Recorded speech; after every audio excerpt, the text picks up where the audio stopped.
said it, but it's not enough. I think we want more people to say it, because I see it all the time. These kids coming out here practicing their sports, or, these girls out here trying to be on Love and Hip Hop and, practicing their makeup and their weave. And it's like, listen, boo, you could make a cool million in another profession. You don't have to embarrass yourself. You don't have to sell yourself. You don't have to sit here and, I'm sorry if you guys are sports fans, but you don't have to sit here and be a monkey playing with the ball for some white owners. Like, you can do a lot more and earn more money, too. Nigga, you're jumping trash. My parents disagree. They're big sports fans, and I'm like, nah.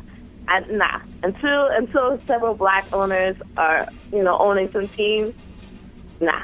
Still monkey with a ball to me. So a lot of black men are playing these sports.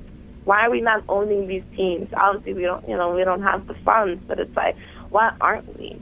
We should be owning that. That should be ours. Like, sports should just be like black people. Like, that's all you should do, sports, black people. Yeah, shout out to Ice Cube. We got that Big 3 league going on right now. Yeah. Yeah, I mean, we also, I think all we got is Michael Jordan, Magic Johnson, and I think Floyd Mayweather's trying to own a team also.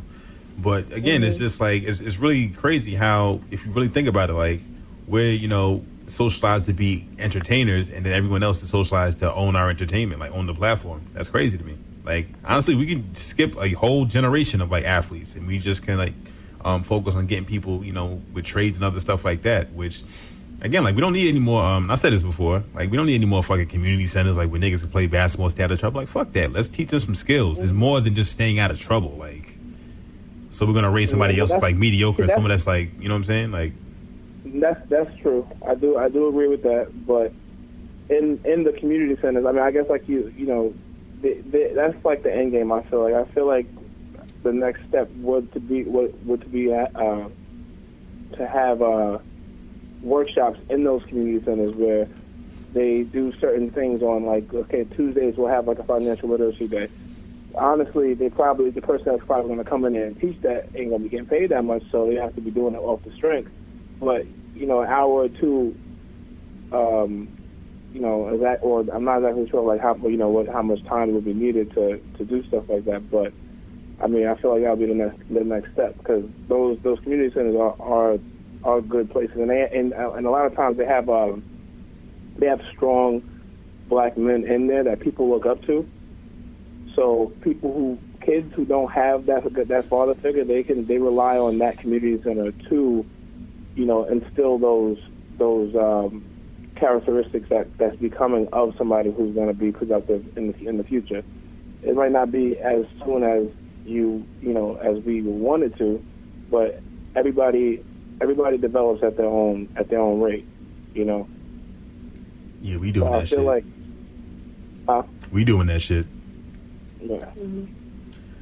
And another thing, I made it a point in the last podcast that I would no longer tell women what to do, but this is the last thing I got to say. And it's not like, this is real. Like, they need this. And I'm only saying this out of love. Well, pressure on Sade. You got to respond to this. Yo, boycott bum ass niggas. Oh, I've been doing that since birth, so. I don't know. Somebody lying out here. I've been doing that since. I mean, I'm still single. I don't. There's certain characteristics when you. I don't know if anybody else does this, but I know I do it when you are dating or you're looking to enter a relationship with someone. There's certain characteristics and red flags that are shown. I gotta give it to you guys. You guys don't put up a front. I know sometimes you guys will say whatever you want to get laid. You'll say whatever to a girl to get laid. Like, yeah, you look great. Just to get laid. But there are certain characteristics that are red flags. And a lot of women, because, I hate to bring it back up, but a lot of women who grow up without a father in the household, they don't see that. They don't know what to look for. And if you're being brought up by a single mother who's kind of like, your dad ain't shit, you're going to have that mentality. And so you're going to also look for love and companionship from a dude and anyone who shows it to you. And it's not going to be like, oh, this guy is strong, he has his own job, he has his own car, he's taking care of bills, taking care of business. They're just going to look for the next guy that's like, yeah, I love you, and I'll let you cuddle me after we have sex. Like, they're not going to actually look for someone who's strong and character. So, and I've seen it in some of my friends, and I'm just kind of like, yo, he's wrong for you. Yeah, but he's telling my butt looks big. So it's kind of like, you need that strong father figure in your life just to recognize that you're talking to a bum-ass dude. And I admit, I have some flames with some bum-ass niggas, but that's because I knew they were bum-ass niggas. I'm not going to take you home to my mother. I'm not going to, show you off to my family. Live your truth. Live your truth. And like, if you're good in bed, you're good in bed, and that's cool, boo. But relationship-wise, no. I'm not trying to raise a child. I don't need a mama's boy. I don't need some guy who's like, I don't know what I'm doing with my life. Like, yeah, Jay-Z said in his album he didn't mature to 47, but he got I didn't mature to 47 money. That man's like practically a billionaire. He can mature at 60. I don't give a fuck. When Jay-Z said that, then that's not good, because that gives niggas an excuse to not be shit till they're 47. But the thing is, like, but you need a woman to tell you, like, nah, handle your shit. And a lot of women aren't going to say that. Me, you don't have to 47 if you don't have $800 million in your account. Like, if you got like $80 and a Metro card, nigga, you need to run up. Yeah, we lit. Especially if it's unlimited Metro. Get out of here. Monthly, God. There's a train joke in here, but I'm gonna leave it alone. He's rich, but so it's like it's up to us women to recognize that. But it's also has to do a lot with, like, was my dad around? Was there someone to show me like proper affection and what to look for in relationships? Did I have a good relationship with my father if my father was around? So there's a lot to play. But yeah, women, there's so much power in pussy, and if you use it right, like, you can get so much more than just some dude with good hair. Like, I swear to God, you can get so much more. So. Yeah, indeed. And I think really what it comes down to, and, correct me if I'm wrong, women set the standard. Like, as far as, like, niggas, like, getting played with the whole sagging thing, which, again, like, that's, for the most part, I think that's out. Like, women, I'm not seeing niggas bagging girls that be sagging unless we, like, in the heart of the hood. You know what I'm saying? Like, in the left ventricle and shit. But other than that, like, you know what I'm saying? Like, women set the standard. So, like, women, if they want a nigga that dresses like a thug, they'll get a thug. They'll get a nigga, and they want a nigga in a dress. Niggas to wearing dresses, and, women like, yeah, do it, whatever. And a lot of these women, that are laying with these suspect niggas or whatever, I mean, again, that's what you want to do. That's what you want to do. But it's just like, they're setting the standard. You know what I'm saying? Like, I'm thinking about, like, for, like, the longest time, like, niggas, the way the niggas dress. Like, first of all, if it wasn't for women, like, most niggas wouldn't shower. Like, niggas just wouldn't be, like... If you black, black people is naturally clean. If you're white, it'll be different, but nah. Yeah, white people smell like crazy, boy. Especially when it rains, they stink. Ew, they smell like wet bologna. Like, it just, I don't know. Go to Splish Splash. Yeah, like community pools. Wet dog. It smell like a dog park. Yeah, niggas will bathe and put on deodorant. They'll be ashy as hell, but they'll bathe and put on some deodorant, though. They'll do that. It's so sad. Yeah, it is. But again, it's just y'all do hold a lot of power, and I mean, we hold power too. It's just like different kinds of power. But I mean, women definitely do set the standard. Not to put it all on you, but it's just that is what it is. I mean, again. No, go ahead. I'm saying, like, I mean, there's still gonna be people that are gonna, like, rise up just for the sake of rising up. Like, again, Jay-Z said he didn't grow up until whenever, but that was, like, relationship wise, he was still making his money and doing what he needs to do. And a lot of times, like, people put, like, men especially, like, we put that whole relationship shit to the side because we're focused, we're trying to get this money up. You know what I'm saying? Not realizing that if you partner up with a woman, because, like, honestly, like, a marriage is a partnership. It's not just, a relationship is every kind of partnership there is. You know what I'm saying? Like, and you can team up together to, like, build your empire. You'll go further.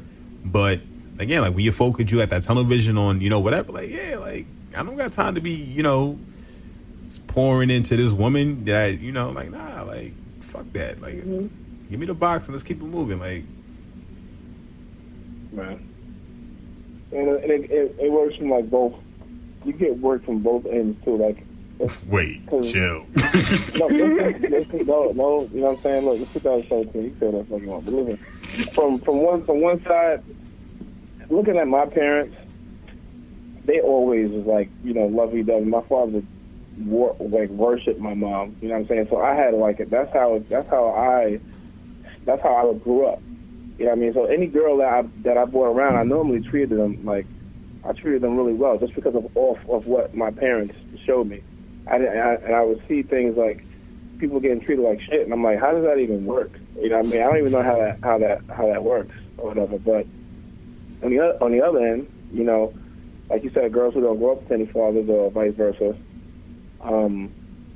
it's like aggression is really all that's needed. It's like, because it kind of replaces something that's not there. So I've seen that. I mean, you see like a lot of shit work. You're like sitting there looking at somebody make the worst mistake of their lives. You're like, damn. You know what I mean? Yeah.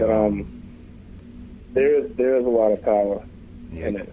But it shouldn't be what drives the bus. You know what I mean? I feel like we all gotta hunker down and be more smart. We're impulsive by nature. It's just human nature to be impulsive. A lot of things feel better when you are doing things off impulse and trying to sit there and make a calculated decision, because it's not organic sometimes. But yeah, we really do have to monitor ourselves, because they're doing it already. They're reaping all the benefits from it, and we're just sitting there having a big old party. You know what I'm saying? And dying at an early age. So. Yeah, two-parent household is very important. Being a single parent is tough. I hope I never have to go through that, hopefully. But yeah, from experience, I dated a couple of girls with no fathers in their lives, and I could see how it had a toll on them. They never really talked about it like that, but looking back at it, certain things that they did, the way how they acted, probably would have been different if they had their father in their life to tell them certain things. I think so, at least, just out of experience. And probably the same thing for guys that didn't have a mother or father in their life, too. They probably wouldn't be as sensitive, Yeah, shit, I made the mistake of talking to a girl who had no parents. Like, how the fuck does that happen? Like, not a foster parent or something, just like no parents at all. Like her father, she doesn't know who the hell that nigga is. She was born in jail, and her mother like died on like some sort of like she was a crackhead or something like that. She was raised by like her sisters and shit like that. You know who I'm the '80s crackhead. There you go, right there. Yeah, and Kev, you know there's a girl, but anyway, like you know what I'm talking about. But anyway, like it's just she was a train wreck. She was a train wreck. I mean, she said some stuff like, "Yeah, I don't like condoms." I'm like, "You're in high school. What the fuck? Like, what do you mean?" Like, but yeah, it was just all around like just a different world. So I mean, we're actually going to do an episode on like the nuclear family. I believe we're going to call it Nuke the Family. Probably gonna get some T-shirts made and shit. But stay tuned for that. But yeah, like it's very important to like have that family. And then another thing is also, because I'm pretty open-minded when it comes to certain things. So like, but my thing is, as long as whatever you do, like be able to sustain that shit. So if you want to be a polygamist and have a bunch of wives and shit like that, you need to have polygamy lane. Like I see Diddy on Mother's Day with all his baby moms at the table having a little Last Supper type shit. He's sitting in the middle like he Jesus, but he can afford that shit. You know what I mean? So if you can sustain that lifestyle, responsibly, then I mean, whatever. But don't have us paying taxes for the bullshit because you want to be out here giving out dick like business cards and shit. Have some respect for yourself. True. Ain't nobody gonna say nothing. It's gonna be silent. I was think so everybody's good. waiting.